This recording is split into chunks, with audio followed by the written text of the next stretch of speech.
Qu'est-ce qu'un emprunt toxique? C'est un emprunt dont le taux varie en fonction de différents paramètres qui sont impossibles à appréhender, donc à maîtriser. Les collectivités y souscrivent parce que les premières annuités profitent de taux très attractifs, mais au-delà du mandat de l'élu, cela peut devenir une bombe à retardement compte tenu de l'évolution des taux. Et pourquoi Canol s'intéresse à ces emprunts? Tout simplement, il génère des frais supplémentaires qui se transforment systématiquement en impôts. On parle de 100 à 400 millions d'euros de surcoût. Que se passe-t-il au Conseil général?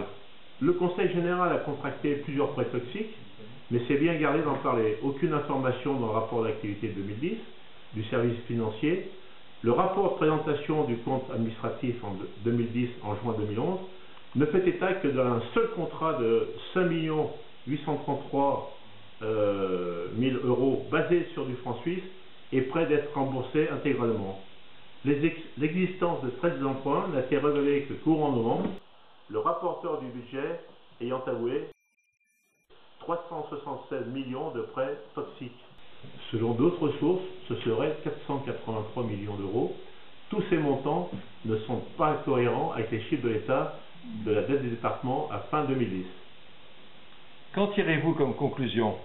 Il est inadmissible que le Conseil général du Rhône masque aussi longtemps l'existence de tels prêts.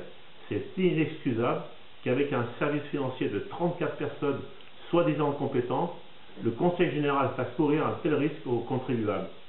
C'est d'autant plus inexcusable quand le directeur général des services de cette collectivité vient d'être nommé magistrat à la Cour des comptes de l'État français. Les pertes éventuelles doivent être compensées par des économies et non par l'impôt. Mais M. Mercier a dit que le département du Rhône était un des mieux gérés de France. Ce n'est malheureusement pas le cas quand on voit la façon dont sont gérés le musée des confluents, l'aide à l'immobilier entreprise, l'aide aux personnes âgées ou la maison départementale des personnes handicapées, les achats de places de match de l'OL et j'en passe. Il suffit de consulter les bulletins Canol pour s'en rendre compte.